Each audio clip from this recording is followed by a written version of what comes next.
Coucou les filles, je vais vous montrer comment réaliser un maquillage à la fois frais et lumineux.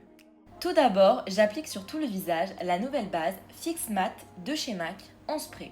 Ensuite, tout en restant sur le teint, j'utilise le fond de teint Photogène E en teinte numéro 6 de chez Natasha Denona avec le pinceau numéro 117 de chez Zoeva.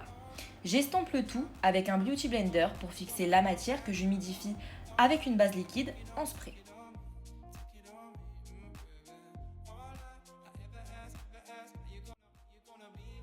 Ensuite, je viens prendre mon anti-cerne Eraser de chez Maybelline en teinte numéro 6. C'est le neutraliseur. Je viens utiliser ensuite un autre anti-cerne de chez MAC qui va vraiment donner un coup d'éclat. C'est le Light Boost, une teinte assez jaune. Au niveau de l'estompage, encore une fois, c'est vraiment cette petite éponge qui va faire tout le travail. Pour bien hydrater mes lèvres, j'utilise le baume à lèvres Coco Rich de chez Hello Beauty. Le contouring, la base d'un bon make-up. Je prends le Wonder Stick en teinte numéro 3 de chez NYX. Et avec le pinceau numéro 15 de chez Natasha Denona, je viens tracer le creux de mes joues en provoquant des allers-retours tout en estompant.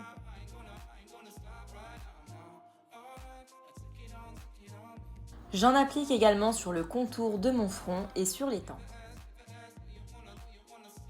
Je viens prendre ensuite la poudre libre pour fixer mon teint. Avec la Laura Mercier, donc c'est la translucent, une teinte assez beige. Je vais venir la balayer avec le pinceau numéro 14 de chez Natasha Denona.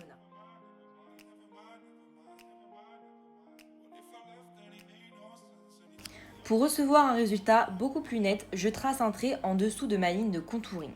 Concernant les bases à paupières, j'utilise le cache-cerne en teinte 01 de chez NYX et je viens le déposer sur toute ma paupière avec le pinceau numéro 13 de chez Natasha. Bien sûr, le Beauty Blender pour bien poser la matière et ne pas oublier aussi de poudrer vos paupières pour ne pas les avoir trop humides. Pour les sourcils, je les trace avec le gel de chez Anastasia Beverly Hills en teinte Chocolate et avec mon pinceau numéro 2 de chez Natasha. Donc je commence toujours par combler la tête et je finis par la queue de mon sourcil.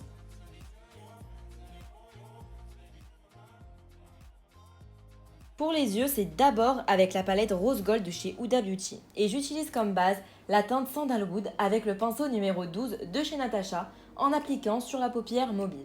Ensuite, j'ai opté pour deux couleurs comme transaction. D'abord avec la palette Naked Heat de chez Urban Decay et c'est la teinte Heat de Ville. Suite à ça, je viens prendre la Desert Dusk de chez Huda avec une teinte assez orangée, la Blazing, que j'applique également sur les coins externes de l'œil. Je viens reprendre la Rose Gold avec la teinte 24K, une sorte de jaune doré que je viens tapoter avec mon doigt sur la partie centrale et mobile de l'œil.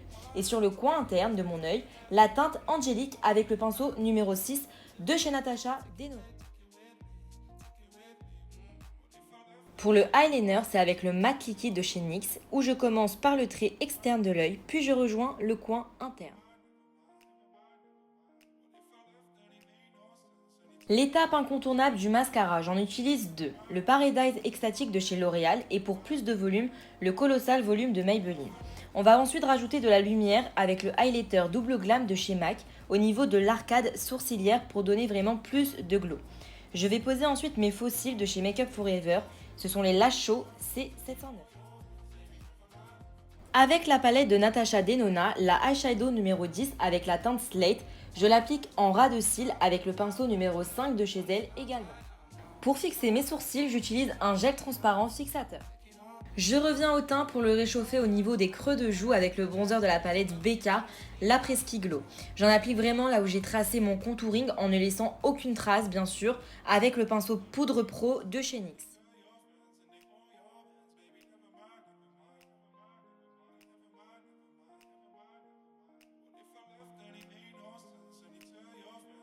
Pour redonner un peu plus de pêche au teint, je prends la palette Sweet Cheeks de couleur assez pêche orangée. Donc j'en dépose sur mes pommettes jusqu'à ma ligne de contouring pour un effet vraiment plus naturel et pour mélanger surtout les deux matières.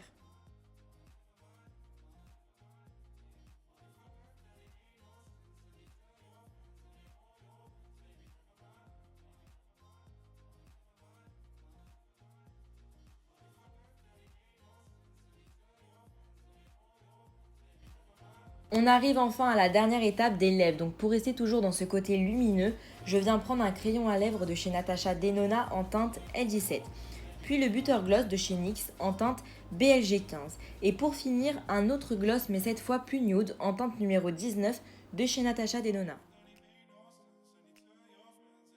Bien sûr, sans highlighter, pas de glow. C'est pour ça que je reprends celui de chez MAC que j'avais déjà utilisé sur l'arcade sourcilière et j'en mets sur la partie osseuse de mes joues avec le pinceau numéro 16 de chez Natasha. Et je fixe le tout avec le Fix Mat.